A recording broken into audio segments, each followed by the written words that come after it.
začeli. Torej, pozdravljeni vsi na prvem predavanju cikla o osnovah marksizma. Tega pripravljamo Študentsko-filozofsko društvo, Sociološko društvo in tudi Inštitut za delavske študije. Namen tega je z predavanji, ki bojo enkrat mesečno, predstaviti nekako osnove marksistične misli. Zdaj, za prvo predavanje bova Jakob Špindler pa Martin Zoran Krč bova predstavila 3 vire marksizma. Pa ja, med predavanjem, če bo kakršnokoli vprašanje, lahko bomo samo takoj dvignete roke, pa bomo odgovorili. Zdaj, prepuščam besedo. Ja, lepo pozdravljeni še v mojem imenu. Torej, tema, ki se jo danes lotevamo, je ena zelo široka tema. Vemo, da je marksizem pač obširna tema, ker jo je oblikovalo mnogo revolucionarjev, mislecev, borcev, predvsem so ga pa oblikovale ljudske množice. Kljub temu pa je prva asociacija pri marksizmu pač zgodovinska osebnost, po kateri je marksizem sploh dobil ime. In to je Karl Marx. Zdaj, kljub temu, da je Karl Marx ena izmed zelo poznanih zgodovinskih imen, pa je danes njegova dediščina prepuščena neki nehvaležni usodi, bi lahko rekli.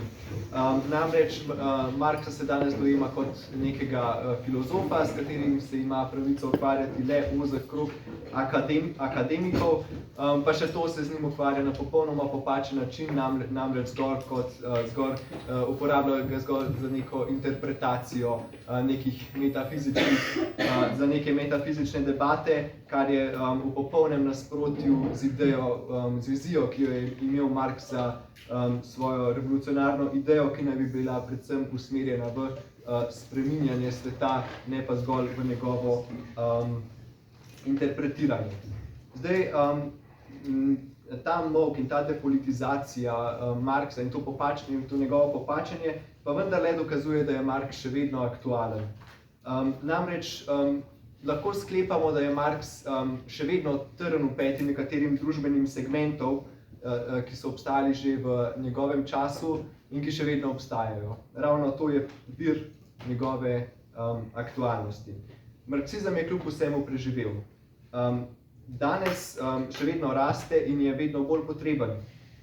Saj so tudi protislove kapitalistične družbe danes v porastu. Sicer po desetletjih po drugi svetovni vojni se je res zdelo, da kapitalizem dobiva nek človeški obraz, vendarle pa se je z neoliberalnim obratom pred 30 leti to izkazalo, se je pa začel popolnoma drugačen trend. Izkazalo se je, da to ni trajalo dolgo. Namreč danes v kapitalističnem svetu, kljub temu, da bogastvo nezaslišano raste, ljudje še človeštvo vedno bolj drsi v revščino, vsaj v zahodnem svetu. Da se kapital še naprej ohranja pri življenju, vedno bolj pritiska na naravo, vedno bolj izkorišča ljudi, kar rezultira v nekem družbenem nezadovoljstvu, krizah, kar povzroči vzpon fašistoidnih gibanj in vojne in pa še globalno segrevanje ozračja. Zdaj, Marxu bi mnogi očitali, da se s takimi konkretnimi problemi, oziroma marksizmu bi mnogi očitali, da se s takimi konkretnimi problemi ni zmožen spoprijeti, češ da temelji na utopističnih načelih. Takšna prepričanja izhajajo iz popolnega nepoznavanja temeljev marksizma. Marx je bil sicer res da prepričan, da prihodnost pripada neki boljši družbi, komunistični družbi, ki človeku ne bo več predstavljala neke tuje sile nad njim in v kateri bo razvoj vsakega posameznika predpogoj za svoboden razvoj vseh. Vendar pa Marx do teh zaključkov ni prišel prek iskanja neke metafizične pravičnosti, svobode in tako dalje, ampak ga je do tega pripeljala kritika zgodovinskega trenutka, v katerem se je nahajal. Verjel je, da se kal prihodnosti skriva v sedanjosti. Zato je tudi oče komunizma povedal več o kapitalizmu kot o komunizmu, kar je za marsikoga presenetljivo. Zanimal se je predvsem za delavski razred, ki je že v njegovem času drsel v vedno večjo revščino, pri tem pa mu niso pomagale ne liberalna demokracija in ne razne človekove in državljanske pravice. Zdaj, Marx je imel definitivno v zgodovini pustil močen pečat, je definitivno spremenil zgodovino. Preden pa se začnemo ukvarjati z učinkom, ki ga je pač marksizem pustil za sabo, pa se moramo najprej ozreti na njegov nastanek. Potrebno je razumeti, zgodovinsko razumeti nastanek idej Marxa in Engelsa, ki se niso pojavile v vakuumu. Zelo pomembne so zgodovinske okoliščine. Ko govorimo o zgodovinskih okoliščinah, ločujemo oziroma govorimo o treh ključnih virih marksizma, katerim je posvečeno tudi današnje predavanje. Zdaj, prvi tak vir je v bistvu filozofski idealizem, predvsem nemška klasična filozofija, drugi vir je ekonomija in tretji vir je utopični socializem. Zdaj pa predlagam, da se najprej posvetimo temu prvemu viru idealizmu.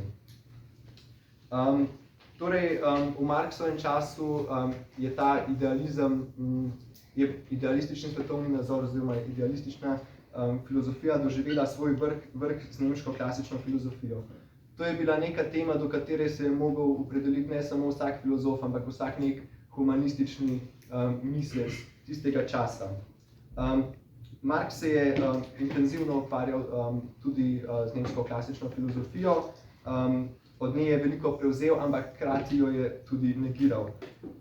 Da bi pa razumeli ta Marxov odnos do nemške klasične filozofije, pa se je vredno najprej vprašati, kaj sploh je pravzaprav idealizem na splošno. Idealizem, kot že omenjamo, je izredno dolgo zgodovino, je izredno širok pojem, ampak nekako skupni imenovalec vseh idealističnih misli pa je odgovor, ki ga te podajajo na temeljno filozofsko vprašanje, ki pa je, kakšen je odnos med mišljenjem in bitjo, se pravi med človekovo zavestjo in našo notranjostjo in pa zunanjim empirično dostopnim svetom.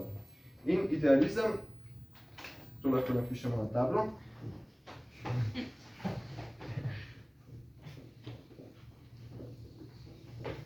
idealizem temelji na prepričanju, da je v tem odnosu primarna tako imenovana ideja. To idejo si moramo predstavljati zelo široko, namreč ne v tem vsakdanjem smislu. Mogoče se ta primarnost ideje naproti materiji oziroma zunanjem svetu sliši nekoliko abstraktno, ampak vendarle lahko podamo zelo konkretne primere. Najenostavnejši primer je religija.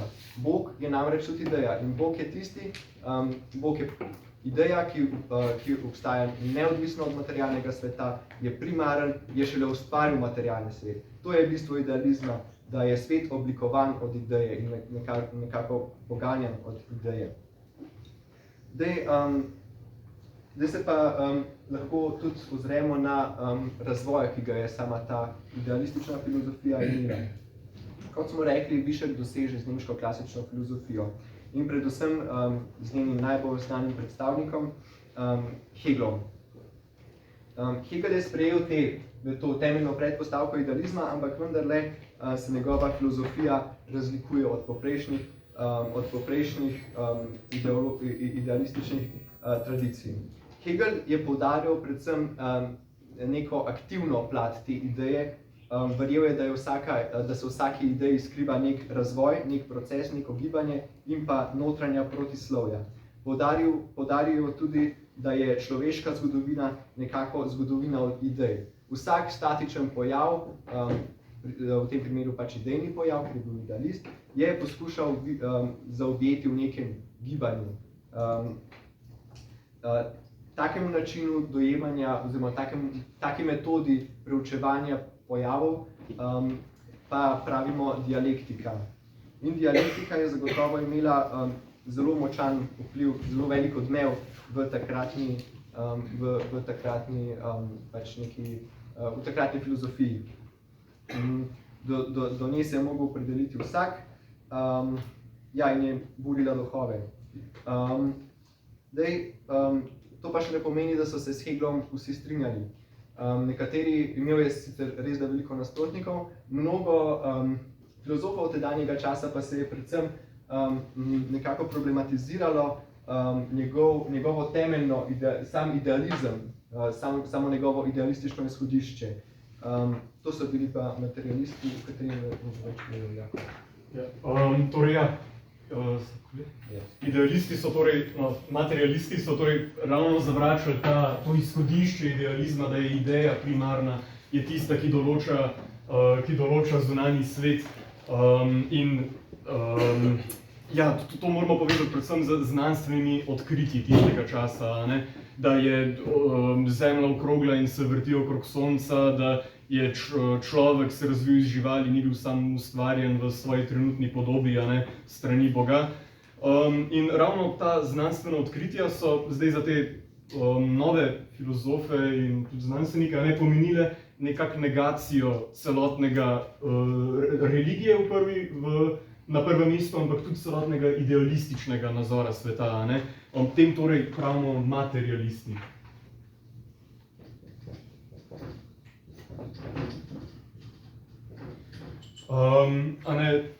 Zdaj obdobja, v katerem bi za razlago naravnih fenomenov potrebovali sklicevanje na neko zunanjo silo, bodisi na Boga ali pa idejo, ki iz ozadja usmerja te naravne pa družbene procese, je bilo konec. Zdaj, ravno zaradi teh novih znanstvenih odkritij so lahko družbene in naravne procese vedno bolj opisovali z njimi samimi.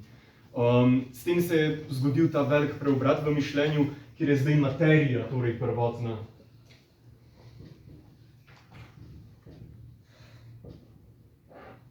In je zavest v bistvu samo preslikava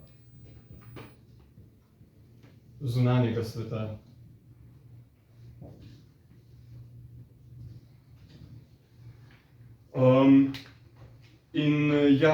Torej, bistvo človeka tudi recimo ni več skrito v neki logični vsebini ideje, od katere smo imeli pojavne oblike, kot pri Hegelu recimo, ampak se bistvo človeka najde v nas samih, kolikor dejansko eksistiramo v odnosih naših z drugimi ljudmi in ključno v našem odnosu z naravo okoli nas. Materialisti so tako izpostavili, da so idealisti spregledali, da odnosi človeka s človekom, torej družbeni odnosi,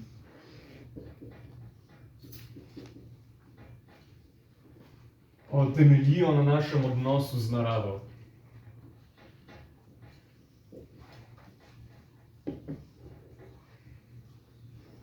Najprej moramo biti postavljeni v naravo, najprej moramo živeti, preden lahko sploh razmišljamo, in je narava torej tista, ki določa naše družbene odnose, naše bistvo. In na tej točki pa torej vstopi Marx, ki pa je ubral kritični pristop tako do Hegla, torej do idealizma, kot pa tudi preteklega materializma pred njim. Torej, pomanjkljivosti tega preteklega materializma, kot je želel pokazati, je bila ta, da je dojemal človeka še vedno abstraktno. To pomeni, popolnoma enostransko so dojemali ta odnos, da ljudje samo pasivno sprejemamo predmete in objekte strani narave in smo od njih popolnoma določeni. Tak materializem je bil zato osredotočen predvsem na naravo in iskanje njenega nekega notranjega bistva in večnega bistva. Zunanji svet je v tej predstavi čisto statičen in obstaja sam zase, je torej odcepljen od našega delovanja, odcepljen od delovanja družbe in njenih oblik. Marx pa pri tem poudarja, da narava sama na sebi zunaj nas ne obstaja. Zunanji objekt, narava, materialni svet nam je vedno dan preko našega dela, produkcije.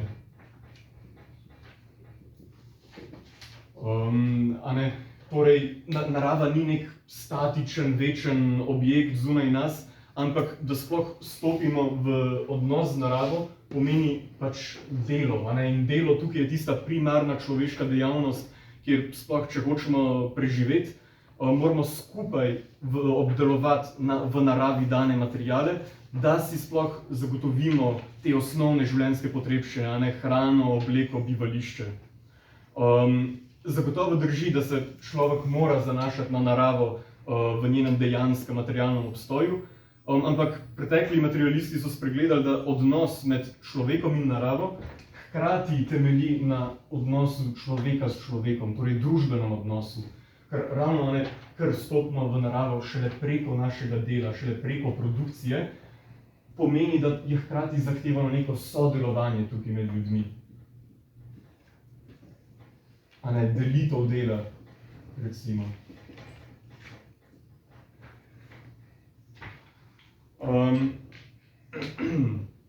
Torej, rečeno drugače, na eni strani so idealisti torej spregledali, da odnosi med ljudmi, torej družbeni odnosi, temeljijo na odnosu med človekom in naravo, na katero se sploh zanašamo za surovine, da si zadovoljimo te naše najosnovnejše življenjske potrebe in zaradi tega tudi znatno določa obliko naše zavesti. Ampak na drugi strani so pa prvotni materialisti spregledali, da je odnos človeka z naravo že od začetka tudi družben odnos. S tem so zapostavili tisto aktivno plat človeka, kjer naravo za doseganje naših ciljev zavestno in v sodelovanju z drugimi oblikujemo in jo šele s tem v resnici ustvarimo, šele s tem se ustvari naš zunanji svet. Narava že od prvega človeškega dejanja v zgodovini torej ni več nedotaknjena, ampak nam je dana skozi naše delovanje, skozi našo prakso, skozi naše delo. Delo tukaj torej pravzaprav pomeni človekovo zavestno in družbeno spreminjanje narave v lastno korist. Marksova inovacija na tem področju je ravno to, nekakšna sinteza materializma z dialektiko, torej ki jo je pa razvil torej Hegel. On je kljub svoji idealistični osnovi v svoji misli razvil to aktivno plat človeka in zgodovine. Ključno je torej to, da odnos med človekom in naravo ne pomeni samo pasivnega sprejemanja zunanjih državljanov, ampak hkrati predstavlja družben odnos, ker nam je narava dana šele preko našega delovanja na njo. In tudi obratno, vsak družben odnos se lahko izoblikuje šele na podlagi našega delovanja na naravo, ki nam sploh daje torej predmete za produkcijo in reprodukcijo našega življenja. Na eni strani tega razmerja nam je torej razkrito, da ukrotitev naravnih sil predpostavlja sodelovanje med ljudmi. Torej delo in produkcija, ki sta sploh predpostavki za naše življenje, pomenita stopiti v stik z drugimi, z delom drugih, torej temeljita na socialnem stiku z ljudmi. Na drugi strani pa je nadaljno ključna ravno oblika našega delovanja na naravo, lahko bi rekli stopnja razvitosti naših produktivnih sil.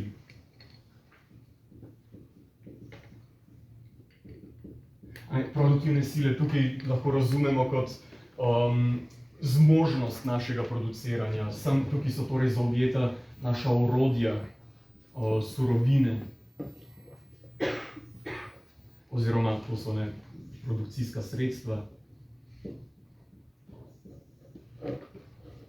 in še delo zraven. In torej ravno te produktivne sile naše, hkrati seveda z njimi sploh preoblikujemo naravo, z njimi stopamo v stik z naravo, hkrati pa produktivne sile popolnoma preoblikujejo tudi naše družbene odnose, stopnje razvitosti produktivnih sil. V družbi, kjer so bile te produktivne sile še popolnoma primitivne, omejene, nerazvite, v prazgodovini, kjer so bila orodja, s katerimi smo delali več na naše roke, tudi nismo mogli imeti razvite produkcije sploh, ni bilo presežka nad produkti, recimo. In v takem stanju se je tudi zelo omejil nabor družbenih odnosov, ki smo jih lahko takrat imeli. Bila je določena oblika sodelovanja dana, določena oblika delitev dela, tudi na konkretnem primeru, recimo, suženjstva v taki družbi ne moreš imeti. Zaradi tega, ker da sploh je možno imeti sužnja, mora ta producirati več, kot sam zapravi, kot sam potrebuje. Je treba imeti presežek nad produkcijo. To pomeni, da recimo v tem primeru tudi produktivne sile določajo obliko naše lastnine, ki je tudi seveda družben odnos.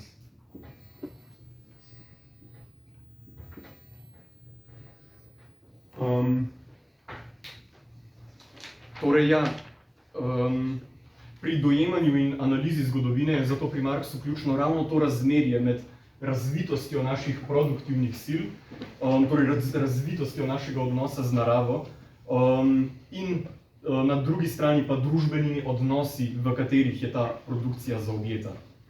Marksistična metoda za analizo družbe zato ne izhaja iz zgodovine, zato ne izhaja iz nekih abstraktnih idej o pravičnosti, človeškem bistvu in moralnih zakonov.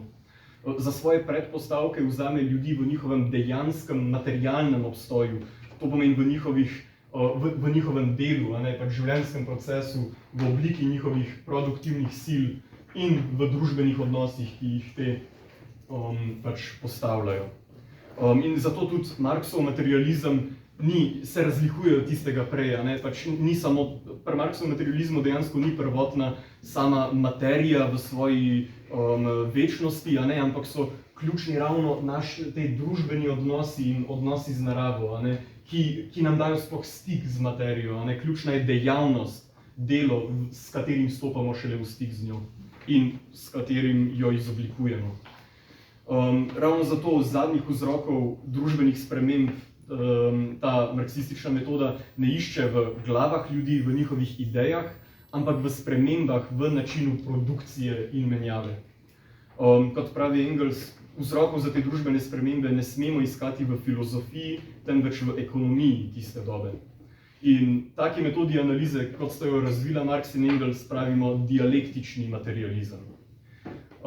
In tudi ravno zaradi tega primata dela, produkcije in družbenih odnosov je ekonomska veda za marksizem temeljno izhodišče vsakršnega družbenega raziskovanja. In zato predstavlja ekonomija drugi vir marksizma, s katerim se bomo danes ukvarjali.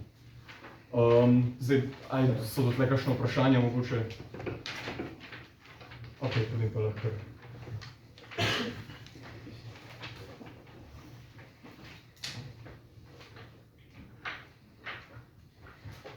Torej, zdaj smo ugotovili, da je neka stopnja razvitosti produktivnih sil osnova za družbene odnose. Tukaj se pa pač še ne konča to sosledje. Nadalje, družbeni odnosi naprej vplivajo na moralo, na pravo predvsem, ki mora pač te družbene odnose legalizirati, jih ohranjati. Tudi znanost, politika, umetnost in tako dalje, je še vedno čuti vpliv produktivnih sil. To je Marx ponazoril svojim naukom o bazi in nadstavbi družbe, pri katerem bazo družbe sestavljajo produktivne sile in pa družbeni odnosi. To lahko ponazorimo, na primer takole. Torej, to je baza družbe. Baza si pa vedno ustvari še neko nadstavbo, v katero spadajo vse te duhovne sfere družbenega življenja. Zdaj, mnogi Marxu očitajo, da je spregledal, da tudi nadstavba lahko vpliva nazaj na bazo. Včasih lahko slišite primer, da neko znanstveno odkritje, nek izum novega stroja preobraza produktivne sile, namreč produkcijska sredstva, in da tako je nadstavba tista, ki vpliva na bazo. Zdaj, ta povezava tukaj drži, ampak vendarle jo Marx ni spregledal. Marx je samo trdil, da je baza tista primarna, namreč da pride do nekega znanstvenega odkritja, potrebujemo neko znanost in pa nekega znanstvenika, ki mora v prvi vrsti seveda živeti, biti vključen v družbene odnose, mora si zagotoviti hrano, mora si zagotoviti prebivališče, mora si zagotoviti obleko in pa predvsem mora si zagotoviti izobrazbo, kar brez vključenosti v bazo ne gre. Zato je baza tista, ki je v tem odnosu primarna. Zdaj si pa oglejmo, v bistvu ta shema nekako drži za vse človeške družbe, ni jo pa vedno najlažje uvideti. Ne? In zdaj je tak najbolj klasičen zgodovinski primer, kako odnosa med bazo in nadstavbo je mogoče, ki ga tudi Marx veliko uporablja, je prehod iz fevdalne družbe v kapitalistično družbo. In zdaj si bomo ogledali, kako so spremembe v bazi družbe, v prvi vrsti v produktivnih sil, povzročile pač vse ostale spremembe, ki so vodile do spremembe družbe. Začnimo tukaj pri produktivnih silah. Torej, kakšne so bile produktivne sile v fevdalizmu, v fevdalni družbi? Bile so zelo nekako omejene in decentralizirane. Vemo, da je bila pač fevdalna družba, agrarna družba in produkcijska sredstva, ki so takrat bila v uporabi, so bile na primer motike, lopate in tako dalje. Večina ljudi je nekako živela po nekih samozadostnih, prek neke samozadostne produkcije. Vse so si pridelali sami, kar so potrebovali, seveda na kmetiji. Pridelovali so si tudi obleko in pa sama produkcijska sredstva. Ta produkcijska sredstva imajo izrazito privaten značaj.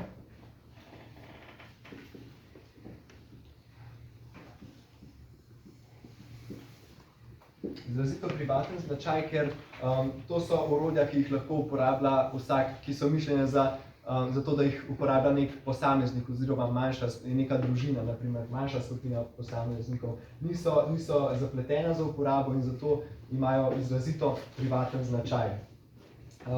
Zdaj si pa poglejmo, kako je to vplivalo na družbene odnose. Mogoče začnemo z lastnino.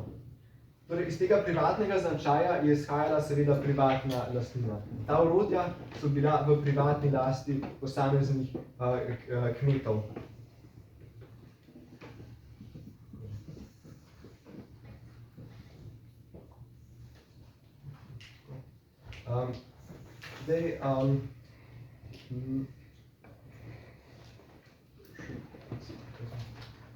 Torej, iz teh družbenih, iz privatne lastnine pa lahko zdaj naprej napeljamo še, oziroma iz družbenih odnosov pa lahko nekako še nadalje pojasnimo, kako je izdelala nadstavba, no pa tudi družbeni odnosi v končni fazi.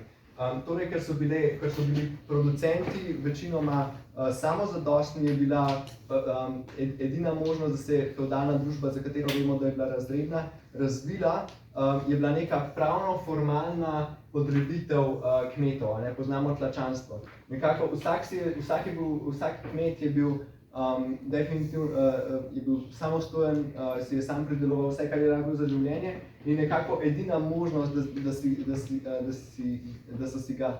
da si ga je plemstvo oziroma fevdalci podredili, je bilo, da je nekako bilo to zapisano v samo pravo, v sam pravni sistem in pa tudi moralo. Iz tega potem zato ni bilo v fevdalni družbi neke enakosti, pač bile so določene dajatve, ki jih je bil tlačan dolžen pač dati svojemu fevdalcu. Torej, tako je izgledala fevdalna družba. Zdaj si pa nekako poglejmo to bazo oziroma produktivne sile, njihov razvoj, kako so se v fevdalizmu razvijala dalje. Torej, vemo, da so v fevdalizmu nastala prva mesta, nekateri kmetje so se odselili v mesta in se začeli ukvarjati z obrtjo, oziroma z blagovno produkcijo. Zdaj, ta privatna lastnina je temu pač nudila to je bil nek izvor, da se je sploh lahko to porodilo, namreč vsak je imel neka svoja produkcijska sredstva, lahko si jih je sam izdelal, bila so relativno preprosta za izdelavo in tukaj se je potem porodila blagovna produkcija. Temeljna značilnost te blagovne produkcije v kontrastu z to samooskrbno produkcijo je, da so posamezni obrtniki niso več bili samozadostni, niso si sami neposredno pridelovali sredstev za življenje, ampak so pridelovali le eno vrsto izdelkov, produktov, ki so jih nato nesli na trg in jih tam prodali. Spravi, iz tega izhaja trg. Trg pa vemo, da deluje po nekih določenih principih, po nekih pravilih. Mogoče izpostavimo konkurenco, ne? In pa neka anarhičnost, ki je značilna za trg. Namreč na trgu nikoli pač ne veš, kaj producira nekdo drug, te producenti so si med sabo v konkurenci. Iz tega pa tudi sledi, da tiste produktivne enote, tisti obrtniki, naprimer, ki so manj produktivni, nekako izpadajo iz trga. In tisti, ki so pa bolj uspešni na trgu, pa potem te propadle obrtnike zajamejo pač pod svoje okrilje. In iz teh uspešnih obrti se potem se razvijajo dalje in se razvijajo tudi manufakture in tovarne. Skratka, ta konkurenca, ko produktivne enote tekmujejo med sabo, katera bo najbolje zadostila družbenim potrebam, menjavi, povzroči nek nov proces centralizacije, ki pa je že značilen potem za kapitalizem. Skratka, začne se centralizacija. Okay. Ja,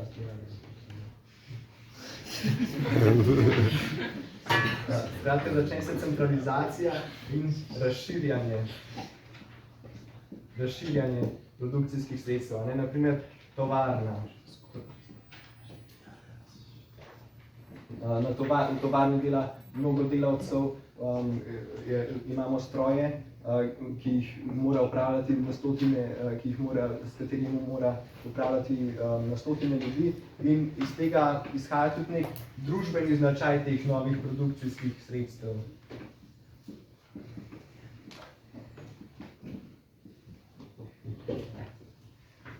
In pa potrebna je med producenti kooperacija. Oziroma sodelovanje. Zdaj, ta kontrast med kaj pravzaprav pomeni zdaj ta kontrast med privatnim značajem produkcijskih sredstev in pa družbenim?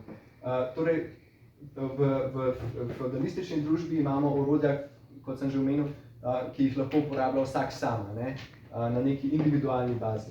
Zdaj, ta napredna orodja pa zahtevajo sodelovanje med večjimi ljudmi, načrtno sodelovanje, neko kooperacijo. Pač neko tovarno ne more upravljati samo en človek. Tako da ja, na ravni znotraj neke produkcijske enote se pa potem začnejo tudi neki planski mehanizmi. Planska produkcija. Potrebno je, točno se ve, kaj kdo dela. To izhaja pač iz tega kooperativnega značaja teh naprednih strojev in tako dalje.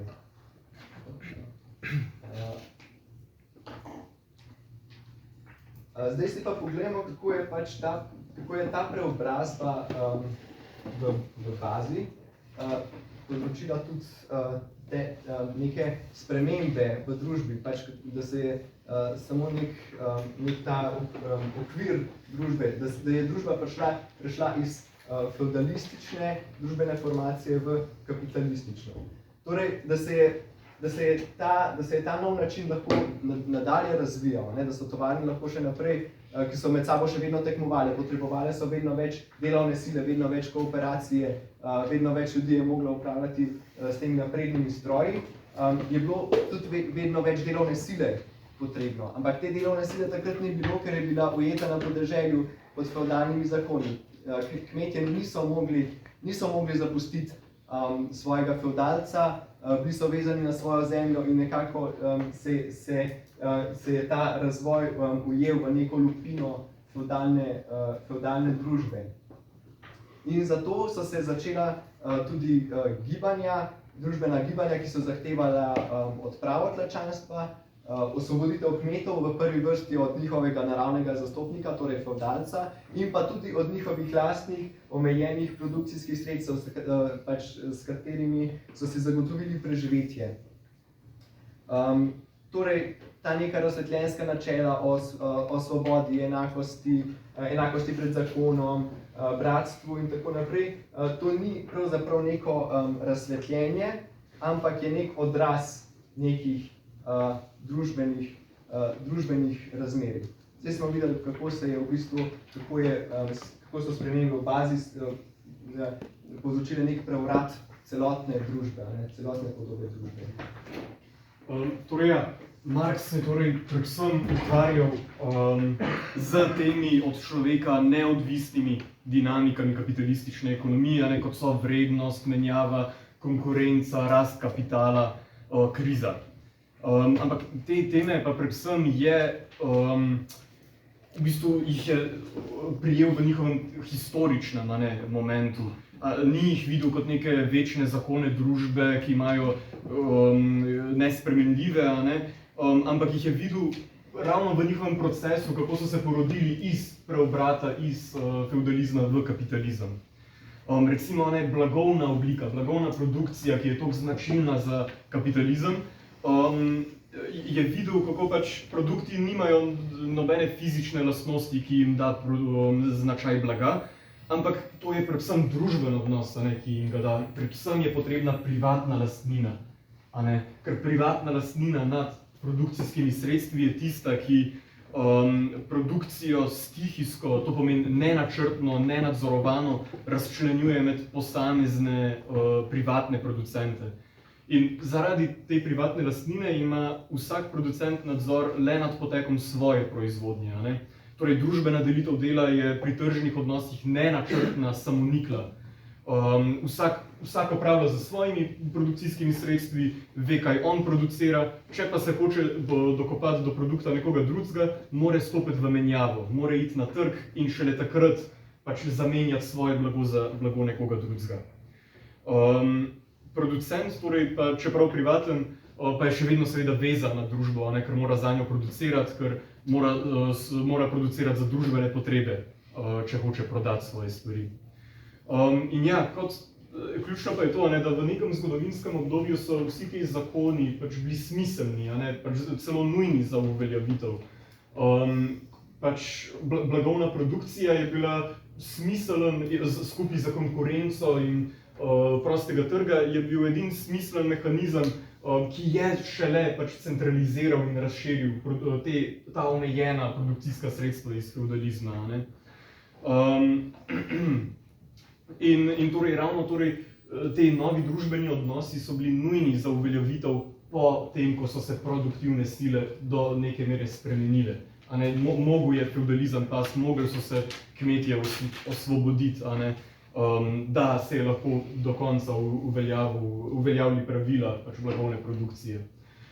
Ampak kar je tukaj res ključno, je to, da produktivne sile iz prehoda iz omejenih v kapitalizem še zdaleč niso končale svojega razvoja. Ravno obratno, ravno zaradi zakona o konkurenci so kapitalisti, torej lastniki produkcijskih sredstev, bili prisiljeni vedno znova revolucionirati svoj produkcijski proces.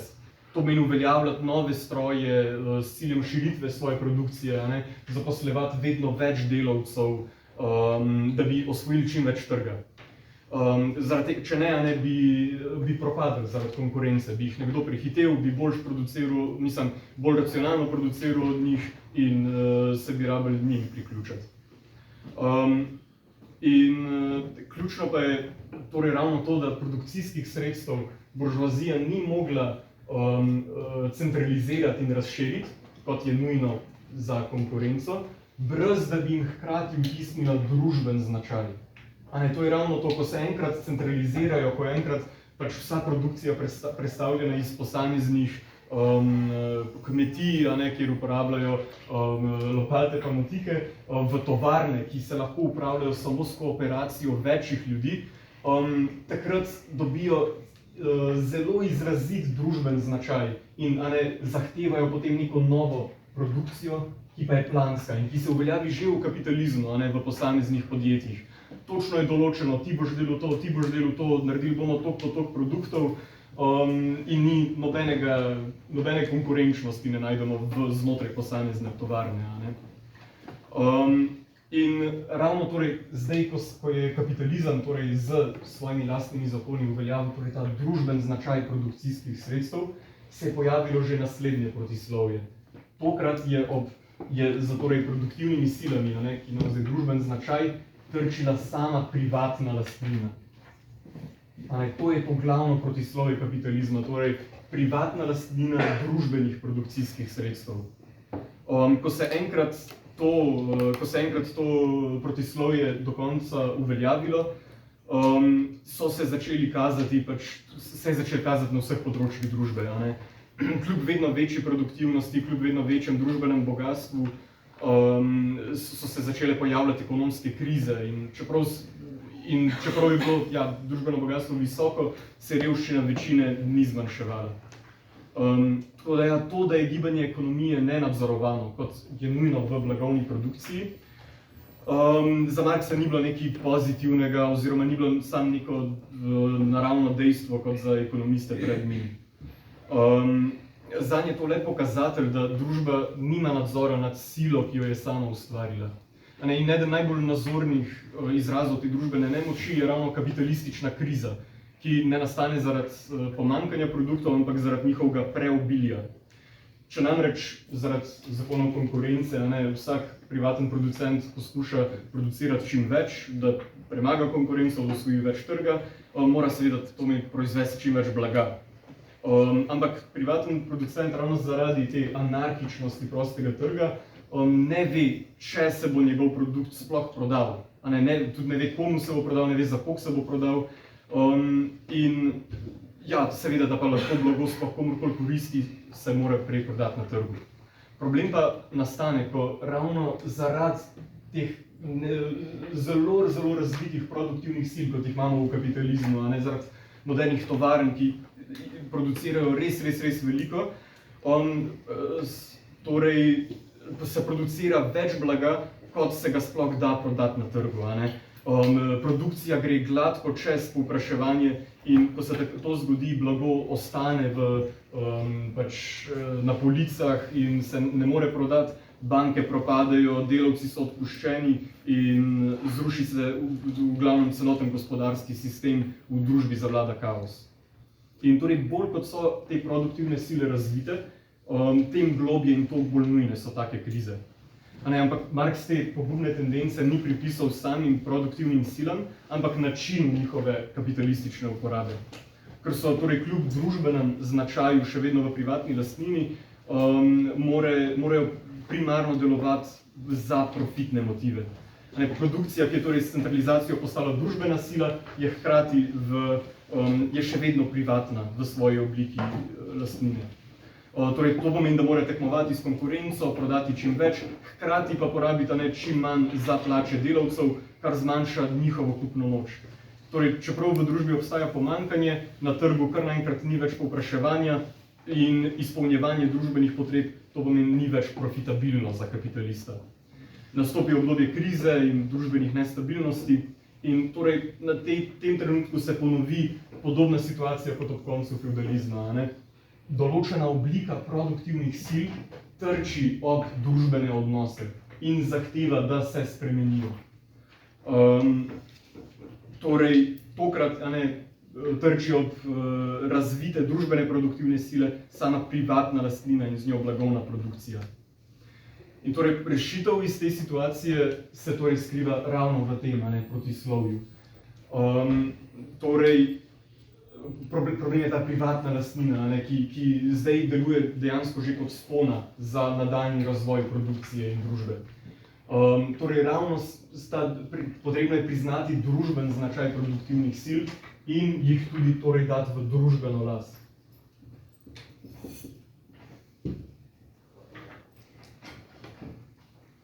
Torej, ravno ta družbena značajka pomeni, da je potrebna kooperacija za uporabo teh produkcijskih sredstev, in ta kooperacija pomeni, da zahteva torej neko načrtno delo, zavestno usmerjanje. To mora preiti iz posameznih tovarn na raven celotne družbe, v obliki planskega gospodarstva, planske produkcije.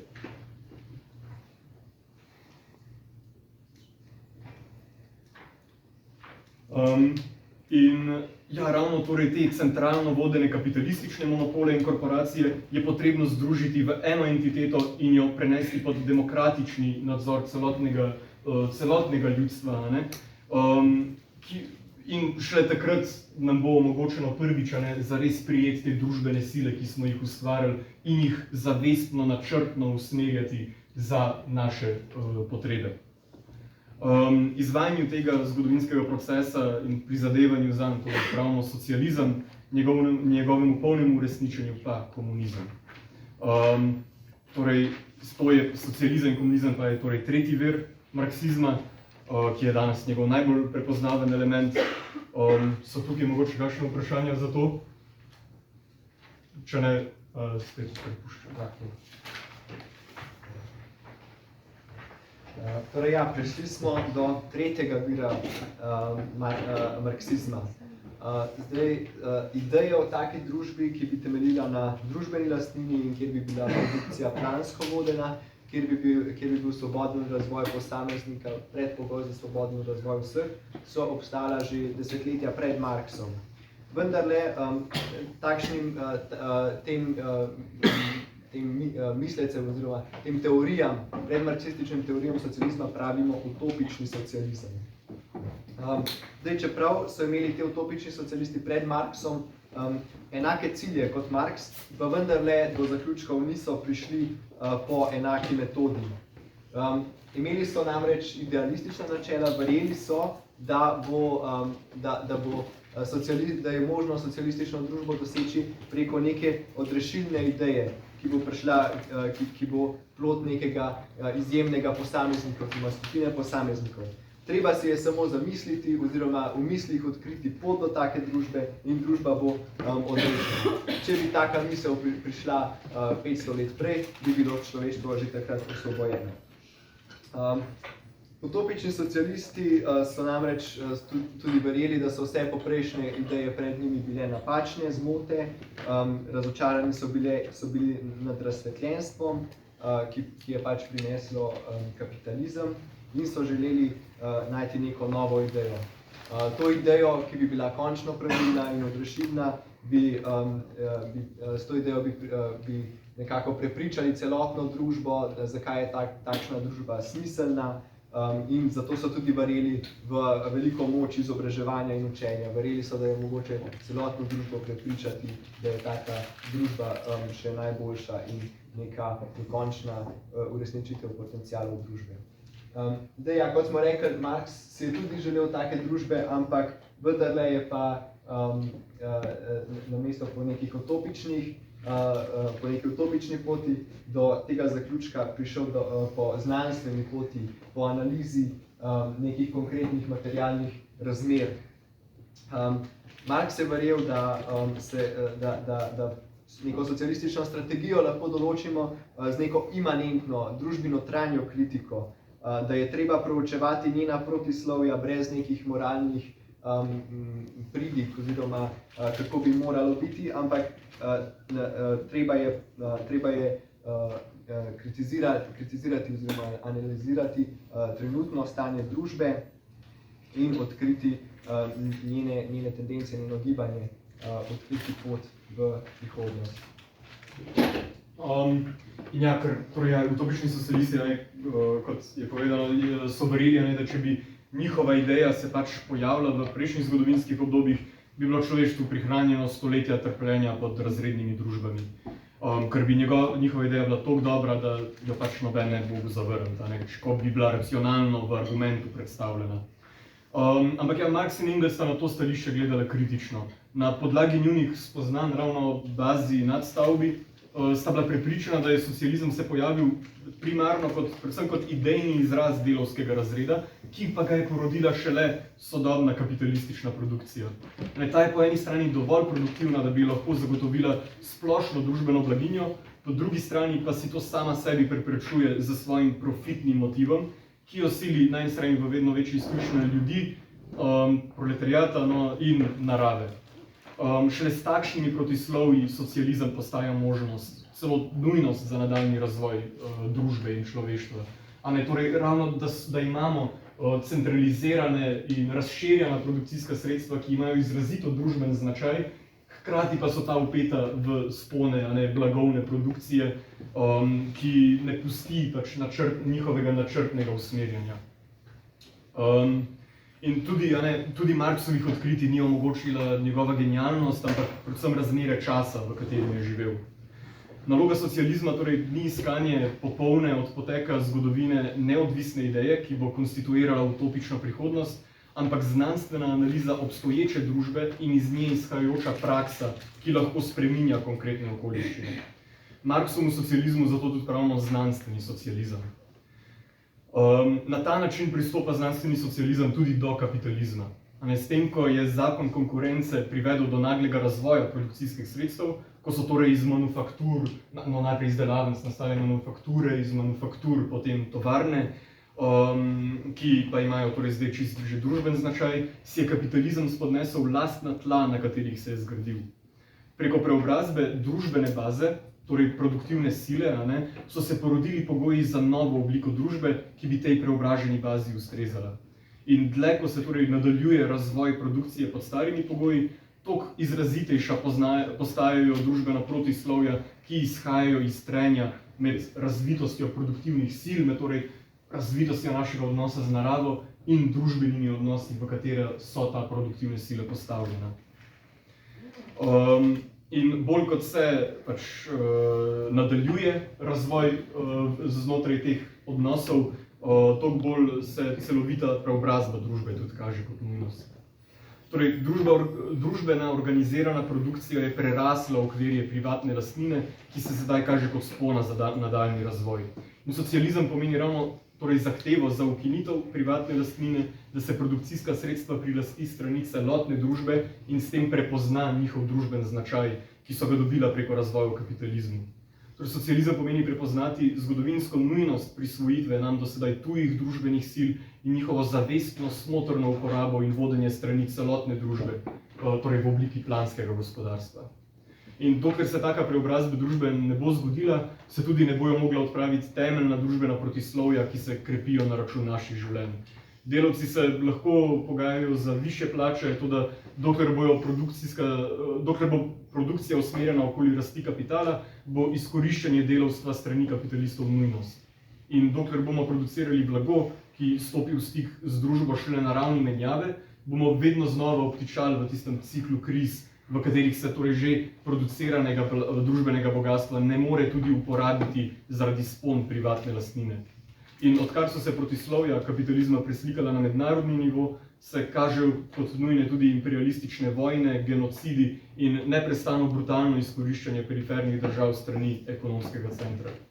Torej, da bi se napredek družbe usmeril k interesom njenega slehernega posameznika, je potrebno odpraviti njena temeljna protislovja, torej to, katere trenutno predstavlja privatna lastnina družbenih produkcijskih sredstev. To je še strani tretjega vira vse. Če pa bi radi slišali še malo več izvedeli o subjektu, ki bo to kritiko družbe tudi udejanil, proletariatu, delavskemu razredu, pa vabljeni na naslednjo predavanje, ki pa bo naslednji mesec strani IDŠ-a. Hvala.